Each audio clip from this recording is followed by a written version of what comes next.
હજી 10 વર્ષથી પેન્શન મળે છે 1000 રૂપિયા. એમાં બહુ સહાયતા મળે છે. મારું ગુજરાન ચાલે છે. હું મંદિરની પૂજા કરું પણ 1000 રૂપિયાથી મારું બધું કોઈ બી ચીજ વસ્તુ લાવવી હોય કે જાતે જવું હોય તો મારું કામ થઈ શકે. અને સરકારનો મોદી સાહેબનો બધો આભાર કે એટલું બધી દરેક અમારા ઉંમર લાયક માણસોને મળે.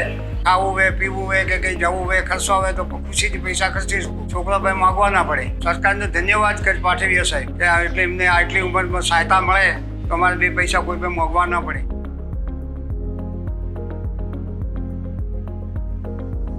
પાલનપુર તાલુકાની વાત કરીએ તો જે નિરાધાર વૃદ્ધ માણસો જે છે જેમને પાછલી ઉંમરમાં કોઈના હોશિયારા ના બનવું પડે એ હેતુથી આ યોજનાની અમલીકરણ બિલકુલ ત્વરાથી થઈ રહ્યું છે. અને નિરાધાર વૃદ્ધ સહાય યોજના જે કે 60 થી 75 વર્ષના વૃદ્ધો માટેની આ યોજના છે જેમાં 3988 જેટલા લાભાર્થીઓ આ હાલ લાભ લઈ રહ્યા છે આપણા તાલુકામાં.